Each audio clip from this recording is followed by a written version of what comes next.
मेरे प्रिय कैडेट्स, आप सभी को 9वीं कक्षा में स्वागत है।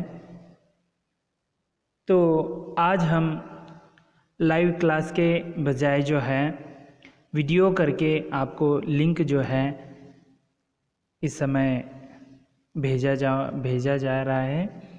और जैसे कि हमने व्याकरण पर ज़्यादातर विषयों का अध्ययन किया है, प्रत्यय हो, उपसर्ग हो, श्रुतिशम भिन्नार्थक शब्द हो, तो उसी के अंतर्गत जैसे कि आपके पहले सत्र में जो है स्पर्श भाग के थोड़े अध्याय और व्याकरण भाग आप देख सकते हैं। अब तक हमने संदेश लेखन हो, नारा लेखन हो, उसका विस्तृत अध्ययन जो है हमने किया है। तो उसी के अंतर्गत व्याकरण भाग में हिंदी व्याकरण, तो आज का पढ़ने का विषय है अर्थ की दृष्टि से वाक्य के भेद। अर्थ किस तरह करवाते हैं, उस दृष्टि से जो है वाक्य के कितने भेद होते हैं उसका अध्ययन करेंगे। और रचना के दृष्टि से 3 प्रकार के वाक्य के भेद होते हैं: सरल वाक्य, संयुक्त वाक्य और मिश्र वाक्य। ये 3 जो हैं अगले कक्षा में आपको विस्तृत अध्ययन करने के लिए मिलेगा। यहाँ पर आपके लिए जो है 9वीं कक्षा के लिए अर्थ की दृष्टि से वाक्य के भेद को रखा गया है। उसके बाद जो अर्थ यदि आपको समझ में आ गया तो आप उसके रचना की जो है दृष्टि से कितने प्रकार हैं उसे आराम से आप अध्ययन कर सकते हैं। जैसे कि अब तक हमने लाइव क्लास के ज़रिए जो है आपके सम्मुख जो है अध्ययन का अध्ययन करवाया था। तो चलिए अर्थ की दृष्टि से वाक्य के भेद कितने हैं उसे देखेंगे हम। अर्थ के आधार पर वाक्य के 8 भेद होते हैं। 8 भेद यहाँ पर होते हैं। तो एक एक करके हम 8 भेदों का जो है नाम देखेंगे। पहला है विधानवाचक वाक्य, दूसरा है निषेधवाचक वाक्य। यहाँ पर निषेध जो है, निषेध यहाँ पर नेगेटिविटी जो है यहाँ पर सूचित किया जा रहा है। प्रश्नवाचक वाक्य, जैसे प्रश्नवाचक में आपको समझ में आ रहा है कि प्रश्न के संबंधित जो हैं उस प्रकार के वाक्य होते हैं। विस्मयादि बोधक वाक्य, तो चौथा है विस्मयादि बोधक वाक्य। तो आप यहाँ पर देख सकते हैं कि विस्मय, आश्चर्य जो है, उद्गार से निकाला हुआ जो वाक्य होते हैं उसे ही विस्मयादि बोधक कह सकते हैं। तो चलिए 5वां है आज्ञावाचक वाक्य। तो आज्ञा यानी यहाँ पर जो है ऑर्डर देना। तो कोई भी जो वाक्य जैसे किसी को निर्देश करते हो उसे हम आज्ञावाचक वाक्य कह सकते हैं। ये मैं सामान्य रूप से उसका परिचय दे रहा हूँ। विस्तार रूप से सब उदाहरणों के साथ हम आगे के स्लाइड में देखेंगे। छठा है इच्छावाचक वाक्य। यहाँ पर इच्छा को प्रकट किया जाता है, इच्छा के संबंधित जो हैं वाक्य मिल जाते हैं। और 7वां है संकेतवाचक वाक्य। यहाँ पर संकेत को सूचित किया जाता है, वैसे वाक्यों को हम संकेतवाचक वाक्य कहते हैं। 8वां है संदेहवाचक वाक्य। तो इस तरह अब हमने 8 भेदों का जो है अर्थ के आधार पर वाक्य के 8 प्रकार हैं, उनका हमने जो है 8 प्रकार देख लिए। तो अब हम एक एक करके जो है सविस्तार रूप से अब हम उसका अध्ययन करेंगे। उदाहरण से आपको इस विषय पर जो है समझ जो है ज़्यादा हो सकती है। तो चलिए पहला हम वाक्य का प्रकार देखते हैं अर्थ के दृष्टि से, विधानवाचक वाक्य। तो पहला है विधानवाचक वाक्य, वह वाक्य जिससे सामान्य कथन का पता चले। देखिए सामान्य कथन यानी जो है कोई एक कार्य चलता है या किसी विषय के बोध के बारे में हो, जिस प्रकार वाक्य होते हैं उससे हमें सामान्य कथन समझ में आए हो, वही जो है क्या कहलाता है, विधानवाचक। ठीक है, जैसे कि यहाँ पर सामान्य कथन यानी किसी विषय के बारे में आप कह रहे हैं तो सामान्य कथन इसमें होता है। तो इसे हम उदाहरण के जरिए देखने से हमें पता चलता है। तो देखिए यहाँ पर उदाहरण देखते हैं। जैसे पहला उदाहरण है, हरियाणा एक राज्य है। यहाँ पर देखिए सामान्य कथन जो है आप देख सकते हैं, हरियाणा एक राज्य है। एक छोटा सामान्य कथन आप देख सकते हैं। इसे हम जो है विस्तार रूप से भी लिख सकते थे, लेकिन यहाँ पर सामान्य कथन जो है देखने को मिल रहा है, हरियाणा एक राज्य है। जैसे उसी प्रकार और भी उदाहरण ले सकते हैं, जैसे कि महाराष्ट्र एक राज्य है, कर्नाटक एक राज्य है। इस तरह जो सामान्य कथन हमें देखने को मिलते हैं, इस तरह आप अन्य उदाहरण भी लिख सकते हैं। दूसरा है, सुरेश एक अच्छा खिलाड़ी है। देखिए यहाँ पर जो है सामान्य कथन यहाँ पर हमें देखने को मिल रहा है। जैसे सुरेश एक क्या है, अच्छा खिलाड़ी है। जैसे अन्य भी आप ले सकते हैं, मोहन एक अच्छा तैराकी है। इस तरह वाक्य जो है आप बना सकते हैं। जैसे सीता बहुत अच्छी खेलती है। इस तरह आप जो है सामान्य कथन को लेकर जो वाक्य बनाते हैं उसे विधानवाचक वाक्य कहा जाता है। तीसरा उदाहरण है, सोहन पुस्तक पढ़ता है। सोहन पढ़ने की क्रिया भी होती है, लेकिन यहाँ पर क्या है, सामान्य कथन जो है उसे हमें इस वाक्य के अंतर्गत देखने को मिलते हैं। जैसे सोहन पुस्तक पढ़ता है, तो यहाँ पर सोहन पुस्तक पढ़ता है एक सामान्य कथन है।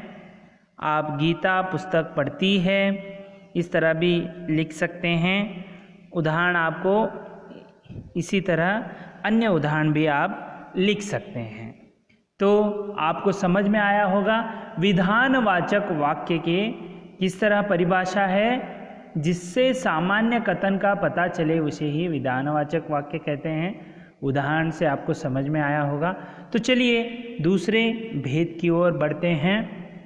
दूसरा भेद है निषेधवाचक वाक्य।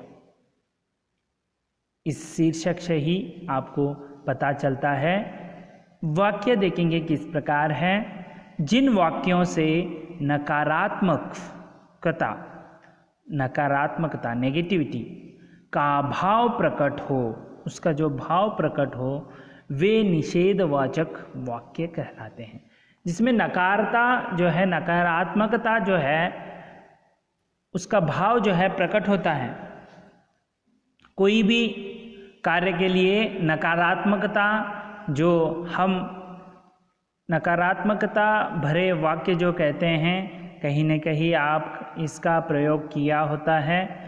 तो उदाहरण से हम समझ सकते हैं। जैसे देखिए यहाँ पर सोहन पुस्तक नहीं पढ़ता है, सोहन पुस्तक नहीं पढ़ता है। यहाँ पर नकारात्मकता जो है, नहीं का जो है यहाँ पर नकारात्मकता दिख रही है, सोहन पुस्तक नहीं पढ़ता। उसी प्रकार आप गीता पुस्तक नहीं पढ़ती है, नहीं, यह सभी जो हैं ये निषेध नकारात्मकता को सूचित करते हैं। आप इसके अन्य उदाहरण भी जो हैं आप लिख सकते हैं।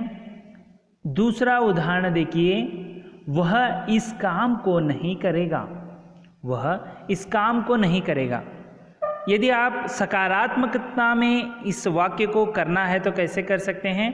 वह इस काम को करेगा। ये सकारात्मक जो है वाक्य हो सकता है। लेकिन निषेधवाचक वाक्य में जो है क्या है, नकारात्मकता उसमें भाव का प्रकट होता है। तो यहाँ पर देखिए, वह इस काम को नहीं करेगा। नहीं यानी यहाँ पर जो नकारात्मकता का भाव जो है दिखाई दे रहा है।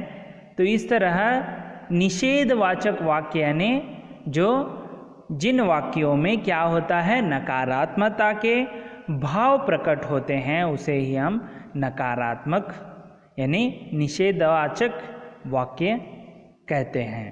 तो चलिए, दूसरा प्रकार आपको समझ में आया है, तो अब हम तीसरे प्रकार की ओर बढ़ते हैं। तीसरा प्रकार है प्रश्नवाचक वाक्य।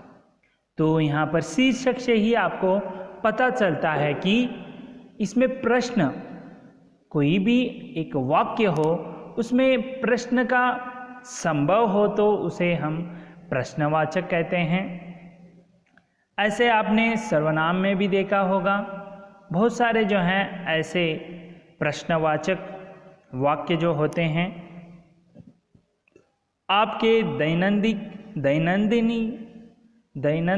यानी प्रतिदिन जो है आप कहीं ना कहीं इन प्रश्नवाचक वाक्यों का प्रयोग किया होता है। इसका हम परिभाषा देखते हैं किस प्रकार है। जिन वाक्यों से प्रश्न होने का भाव प्रकट हो वे प्रश्नवाचक वाक्य कहलाते हैं।